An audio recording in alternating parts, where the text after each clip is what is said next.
অতিরিক্ত আবেগ ভালো নয়, তবে আমাদের বাঙালিদের আবেগ মিনিটেই চেঞ্জ হয়। দেখেন, আপনারা যে দুদিন আগে ফিলিস্তিন হয়ে প্রতিবাদে নেমে বিভিন্নভাবেই প্রতিবাদ জানিয়েছেন, কিন্তু তার মধ্যে সৌদি আরবের রাষ্ট্রপ্রধানের ছবিতে মূর্তি আকারে তাকে বানিয়ে জুতা নিক্ষেপ করলেন। আপনারা কি জানেন সৌদি আরবে আমাদের বাঙালিরা কতজন থাকে?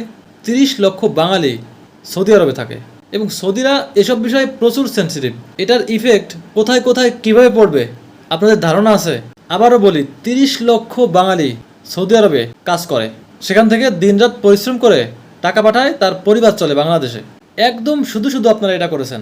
সৌদি যদি ফিলিস্তিনের হয়ে যুদ্ধে না নামে অপরাধ করে থাকে, তাহলে আমাদেরও তো অপরাধ। আমরা কেন নামিনি? আমাদের রাষ্ট্রপ্রধান কেন এটা নিয়ে কোনো কথা বলেনি? সৌদিও মুসলিম রাষ্ট্র, আমরাও মুসলিম রাষ্ট্র, তাহলে আমাদের রাষ্ট্রপ্রধানদের ছবিতে কেন এগুলো করেননি? ভাই, অতিরিক্ত আবেগ ভালো নয়। আর আমাদের বাঙালিদের আবেগ যে মিনিটেই চেঞ্জ হয়, সেটার প্রমাণ হলো আজ পহেলা বৈশাখ। গত দুদিন আগে আমরা সমস্ত বাঙালি দল মত নির্বিশেষে আমরা ফিলিস্তিনের হয়ে প্রতিবাদ জানালাম। আমাদের হৃদয়ে রক্তক্ষরণ হলো গাজার ঘটনায়। আমরা সবাই ব্যথিত। আমরা অনেকেই তখনই যুদ্ধে যাওয়ার জন্য প্রস্তুত। কেন আমাদের রাষ্ট্রপ্রধানরা অর্ডার দিচ্ছে না?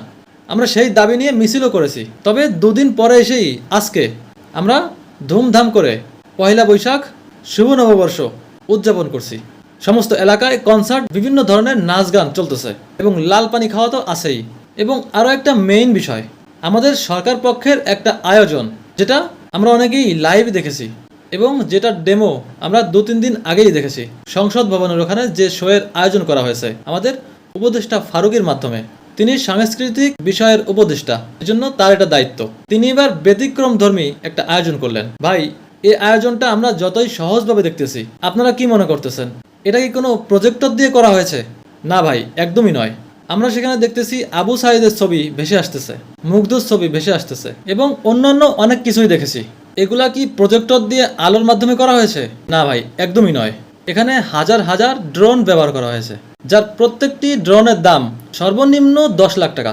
না, এই ড্রোন আবার কিনতে হয়নি, এগুলা ভাড়া করে আনা হয়েছে, এবং এগুলার যারা টেকনিশিয়ান তাদেরকে বাহির থেকে আনা হয়েছে, এবং আরও 1 থেকে 1.5 মাস আগে তারা এগুলা প্র্যাকটিস করতেছিল।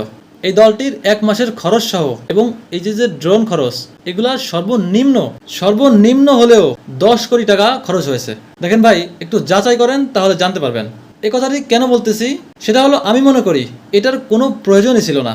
আগের সরকার এই পহেলা বৈশাখ উপলক্ষে অনেক টাকাই খরচ করত, সে বিষয় নিয়ে অনেক আলোচনা সমালোচনা হয়েছে। তবে দেখেন, এখনো যদি এই আয়োজনগুলো করে রাষ্ট্রের এত টাকা ব্যয় করি, তাহলে কি লাভ হলো?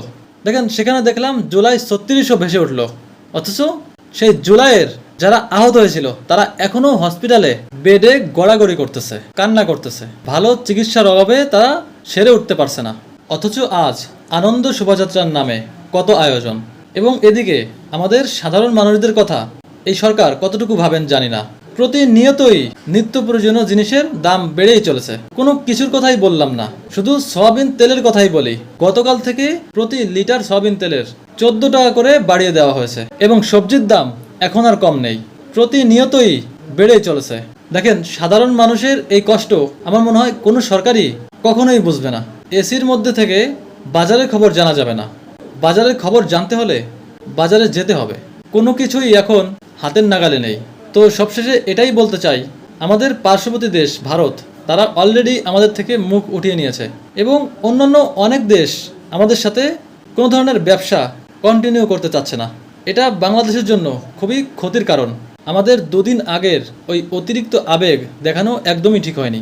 এটার ইফেক্ট অনেকটাই পড়বে। তো এটাই বলবো, আমরা অতিরিক্ত আবেগী হয়ে অনেক ভুল কাজ করে ফেলি, কিন্তু পরবর্তীতে বুঝতে পারলেও সেটার শুধরানো সম্ভব হয় না। তো দর্শক, আজ এ পর্যন্ত।